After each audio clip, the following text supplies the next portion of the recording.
భారత్ చేతిలో ఎన్నిసార్లు చావు దెబ్బలు తిండా పాకిస్తాన్కు బుద్ధి రావట్లేదు. డ్రోన్ దాడులతో కశ్మీర్ సరిహద్దుల్లో పదే పదే భారత్పై రెచ్చగొట్టే చర్యలకు దిగుతోంది. అసలు పాక్కు ఇంత ధైర్యం ఎక్కడిది? శత్రు దేశానికి ఇన్ని వందల డ్రోన్లు ఎక్కడి నుంచి వస్తున్నాయి అనే ప్రశ్నలకు వినిపిస్తున్న ఒకే ఒక్క సమాధానం టర్కీ. టర్కీ ఇచ్చిన డ్రోన్లతోనే భారత్పై దాడులకు తెగబడుతోంది పాకిస్తాన్. అసలు ఈ రెండు దేశాల మధ్య ఉన్న సంబంధాలేంటి? భారత్ చేసిన సాయాన్ని కూడా మరిచి టర్కీ పాక్కు ఎందుకు ఆయుధాల సహాయం చేస్తోంది?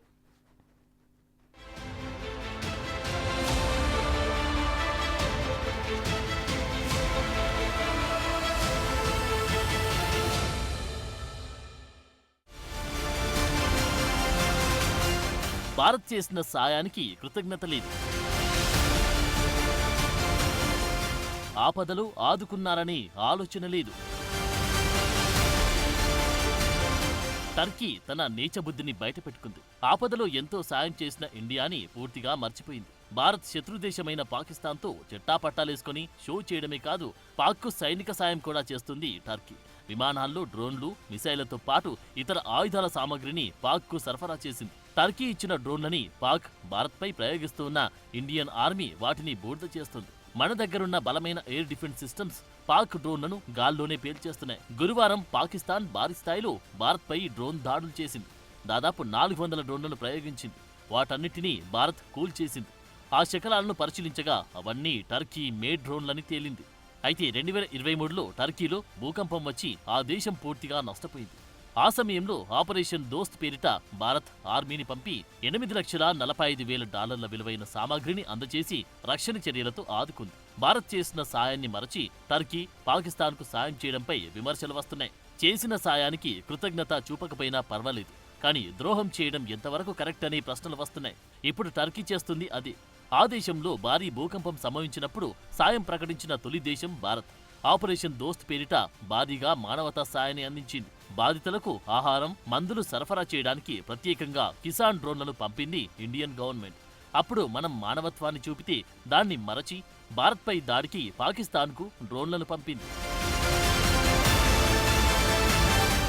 టర్కీ అధ్యక్షుడు ఎర్డోగాన్కు ముందు నుంచి భారత్ అంటే విపరీతమైన ద్వేషముంది. కాశ్మీర్ అంశంలోనూ ఎర్డోగాన్ అనేకసార్లు అంతర్జాతీయ వేదికలపై భారత్పై విమర్శలు గుప్పించారు. పహల్గామ్ ఉగ్రదాడి జరిగిన తర్వాత ప్రపంచ దేశాలన్నీ టెర్రరిస్ట్ అటాక్ ని ఖండించాయి. ఇదే సమయంలో పాక్ ప్రధాని షెహబాజ్ షరీఫ్ ని కలిశారు ఎర్డోగాన్. పాకిస్తాన్కు వత్తాసు పలికారు. పహల్గామ్ దాడిని ఖండించలేదు సరికదా, టెర్రరిస్టుల చేతిలో ప్రాణాలు కోల్పోయిన అమాయక టూరిస్టుల కుటుంబాలకు సానుభూతి కూడా వ్యక్తం చేయలేదు. పైగా పహల్గామ్ ఉగ్రదాడి జరగగానే పాకిస్తాన్పై భారత్ దాడి చేస్తుందని టర్కీ ముందే ఊహించింది. ప్రపంచమంతా భారత్కు సంఘీభావం తెలుపుతున్న టైంలో 6 సైనిక విమానాల్లో పాక్కు ఆయుధాలను పంపింది ఎర్డోగాన్ ప్రభుత్వం. టర్కీకి చెందిన C-130 ఈ హెర్క్యులస్ విమానం ఏప్రిల్ 28న పాకిస్తాన్లో దిగిన విషయాన్ని అంతర్జాతీయ ఎయిర్ ఇంటెలిజెన్స్ సంస్థలు గుర్తించాయి. అయితే ఇంధనం నింపుకునేందుకే తమ యుద్ధ విమానం అక్కడ దిగిందని ప్రకటించి తప్పించుకునే ప్రయత్నం చేసింది టర్కీ. తర్వాత ఓ యుద్ధ నౌకను కూడా కరాచీ పోర్టుకు పంపింది. ఇప్పుడు టర్కీ పంపిన డ్రోన్లని భారత్పై ప్రయోగిస్తుంది పాకిస్తాన్. పహల్గామ్ దాడి జరిగిన తర్వాత ముస్లిం దేశాల్లో టర్కీ, అజర్బైజాన్ మాత్రమే పాకిస్తాన్కు మద్దతుగా నిలిచాయి. పాకిస్తాన్, టర్కీ మధ్య దశాబ్దాల క్రితం నుంచే సంబంధాలున్నాయి. టర్కీ స్వాతంత్ర యుద్ధం సమయంలో ప్రస్తుత పాకిస్తాన్ ప్రాంతంలోని వారు ఒట్టోమన్ సామ్రాజ్యానికి ఆర్థిక సాయం అందించారు. ఈ సాయమే టర్కీలో పాకిస్తానీలపై సానుకూల దృక్పథాన్ని సృష్టించిందంటారు. పైగా రెండు దేశాలు ముస్లిం బహుళ జనాభా కలిగి ఉన్నాయి. బ్రిటిష్ రాజులోని ముస్లింలు ఒట్టోమన్ సుల్తాన్ను ఇస్లాం ఖలీఫాగా గౌరవించారు. ఇది రెండు దేశాల మధ్య మతపరమైన సంబంధాలు బలపరిచింది. పాకిస్తాన్ స్థాపకుడు మహమ్మద్ అలీ జిన్నా, టర్కీ స్థాపకుడు ముస్తఫా కెమాల్ అటాటర్కీని ఆదర్శంగా భావించి పాకిస్తాన్ని ఆధునిక రాష్ట్రంగా అభివృద్ధి చేయాలని ఆకాంక్షించారు. టర్కీ రాజధాని అంకారాలోనూ జిన్నా పేరిట ఓ ప్రధాన రోడ్డు ఉంది. అలాగే పాకిస్తాన్లోనూ అటాటర్క్ పేరిట రోడ్లున్నాయి. పాక్లో ఒట్టోమన్ శైలిలో టర్కీ ఓ మసీదును కూడా నిర్మించింది. 1950లలో పాక్, టర్కీ అమెరికా బ్లాక్లో భాగంగా ఉండి కమ్యూనిజానికి వ్యతిరేకంగా సహకరించాయి. 1951లో ఈ రెండు దేశాల మధ్య శాశ్వత స్నేహ ఒప్పందం కుదిరింది. 1954లో టర్కీ, పాకిస్తాన్ స్నేహం, సహకార ఒప్పందంతో రక్షణ సంబంధాలు బలపడ్డాయి. ఈ మధ్య కాలంలో రెండు దేశాలు రక్షణ రంగంలో సహకారాన్ని మరింత బలోపేతం చేశాయి. టర్కీ డ్రోన్లు, మిసైళ్లు, యుద్ధ నౌకలు సరఫరా చేసింది. అదేవిధంగా 5th జనరేషన్ ఫైటర్ జెట్ అభివృద్ధిలోనూ రెండు దేశాలు పరస్పరం సహకరించుకుంటున్నాయి. ఉమ్మడి సైనిక విన్యాసాలు కూడా నిర్వహించాయి. టర్కీ పాకిస్తాన్కు ఆయుధాలు సరఫరా చేయడమే కాదు, పాకిస్తాన్ F-16 యుద్ధ విమానాల అప్గ్రేడేషన్లు టర్కీకి సహకరిస్తుంది. అంతేకాదు పాకిస్తాన్ ఎయిర్ ఫోర్స్ టర్కీ పైలట్లకు ట్రైనింగ్తో పాటు సాంకేతిక సహకారం అందిస్తుంది.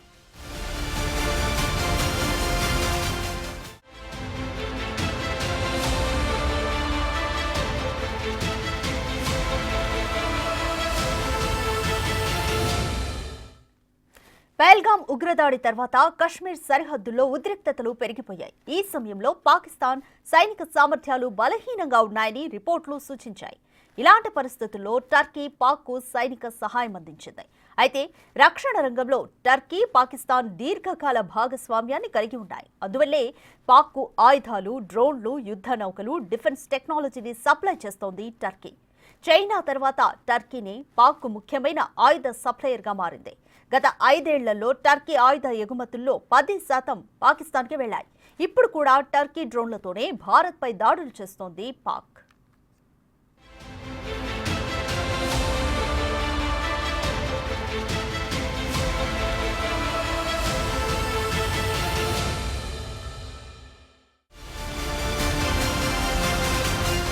టర్కీ ఇచ్చిన డ్రోన్లతో కవ్వింపు చర్యలకు దిగుతూ పాకిస్తాన్ ఓవర్ యాక్షన్ చేస్తుంది. అయితే టర్కీ డ్రోన్లని, పాక్ మిసైలని ఇండియన్ ఎయిర్ డిఫెన్స్ సిస్టమ్ చాలా సులభంగా దెబ్బతీస్తున్నాయి. ఇప్పటి వరకు పాక్ వాడిన డ్రోన్లను టర్కీ నుంచి దిగుమతి చేసుకున్న అసిస్గార్డ్, సొంగర్ డ్రోన్లే ఎక్కువగా ఉన్నాయి. వీటితో పాటు అనేక మిసైలని, ఎగిరే బాంబుల్ని భారత్ పైకి గురిపెట్టింది పాకిస్తాన్. అయితే భారత ఎయిర్ డిఫెన్స్ ని దెబ్బతీసేందుకు పాక్ మరో ఎత్తుగడ వేసింది. పెద్ద సంఖ్యలో పనికిరాని చౌకబారు మిసైళ్లని, ఆయుధాలు లేని డ్రోన్లని కూడా భారత్ పైకి ప్రయోగించింది. మన ఎయిర్ డిఫెన్స్ సిస్టమ్స్ వాటిని కూల్చే పనిలో ఉన్నప్పుడు ఇతర డ్రోన్లు, మిసైళ్లు దాడులు చేస్తాయి. అలాంటి ఎత్తుగడల్ని కూడా భారత సైన్యం తిప్పికొట్టింది. ఇటీవలి కాలంలో యుద్ధాల్లో డ్రోన్లను భారీ సంఖ్యలో ఉపయోగించే పరిస్థితులు పెరిగాయి. 3 ఏళ్లకు పైగా సాగుతున్న రష్యా ఉక్రెయిన్ యుద్ధంలో డ్రోన్లది కీలక పాత్ర. ఆ యుద్ధం నుంచి పాఠాలు నేర్చుకుని అతి త్వరగా, సమర్థంగా ఆచరణలో పెట్టడం వల్లే ఇండియా పాకిస్తాన్ దాడుల్ని అద్భుతంగా తిప్పికొడుతుందని రక్షణ నిపుణులు చెబుతున్నారు. టర్కీ మేడ్ ఆసిస్గార్డ్, సొంగర్ డ్రోన్లు ఎంతో ప్రమాదకరమైనవిగా చెబుతున్నారు. దీని ఆపరేషనల్ రేడియస్ 3 కిలోమీటర్లు. ఇందులో ఆటోమేటిక్ మిషన్ గన్ ఉంటుంది. దానితో 200 రౌండ్స్ వరకు బుల్లెట్స్ ని పేల్చేందుకు వీలుంది. అంటే ఒక్కో డ్రోన్ అనేక మందిని చంపగలుగుతుంది. 2024లో దీనిని అప్గ్రేడ్ చేసి గ్రెనేడ్ ని కూడా ఫైర్ చేసే సామర్థ్యం కల్పించారు. 5 కిలోమీటర్ల రేంజ్ కలిగిన ఈ డ్రోన్లు గ్రౌండ్ టార్గెట్లని అత్యంత ఖచ్చితత్వంతో పేల్చేయగలిగే కెపాసిటీ దీనికుంది. డొమెస్టిక్ సెక్యూరిటీ, యుద్ధ సమయాల్లో వాడేందుకు దీనిని తయారు చేశారు. ఈ సొంగర్ డ్రోన్లు టర్కీ ఆర్మీలో 2020 నుంచి సర్వీస్లో ఉన్నాయి. కమ్యూనికేషన్ లాస్ అయినా, బ్యాటరీ సామర్థ్యం తగ్గిపోయినా దానంతట అదే వెనక్కి వచ్చేసే టెక్నాలజీ కూడా ఉంది. ఇంతటి ప్రమాదకరమైన డ్రోన్లని కూడా ఇండియన్ ఎయిర్ డిఫెన్స్ సిస్టమ్ సమర్థవంతంగా ఎదుర్కొంది. వాటిని గాల్లోనే పేల్చేసింది. పశ్చిమ దేశాల నుంచి సైనిక వాణిజ్యం పరిమితం కావడంతో టర్కీతో రక్షణ రంగ సంబంధాలు మెరుగుపరుచుకుంది పాకిస్తాన్. అంతేకాదు రెండు దేశాలు ద్వైపాక్షిక వాణిజ్యాన్ని $5 బిలియన్ పెంచాలని లక్ష్యంగా పెట్టుకున్నాయి. ఇందులో వాణిజ్యం, ఇంధనం, బ్యాంకింగ్ సహా ఇతర రంగాల్లో సహకారం ఉంది. టర్కీ అభివృద్ధి సంస్థ కూడా పాకిస్తాన్లో సామాజిక అభివృద్ధి ప్రాజెక్టుల్లో పెట్టుబడి పెడుతోంది. కాశ్మీర్ సమస్యపైన టర్కీ పాక్కు మద్దతిస్తోంది.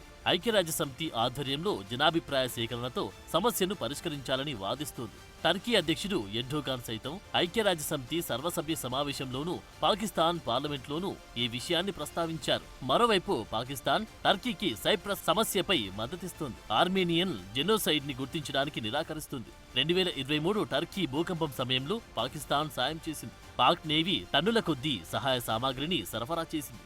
వాస్తవానికి టర్కీ ప్రెసిడెంట్ ఎర్డోగాన్ ఇస్లామిక్ ప్రపంచంలో నాయకత్వ పాత్రను కోరుకుంటున్నారు. అందుకోసమే పాకిస్తాన్తో ఇంత సన్నిహితంగా మెలుగుతున్నారు. ఈ రెండు దేశాలు గాజా, పాలస్తీనా లాంటి అంతర్జాతీయ సమస్యలపైన ఉమ్మడి దృక్పథాన్ని కలిగి ఉన్నాయి. టర్కీ, పాక్ ఇస్లామోఫోబియా, ముస్లిం మైనార్టీల రక్షణపై ఉమ్మడిగా పనిచేయడం కూడా రెండు దేశాల సంబంధాలు బలపడ్డాయి.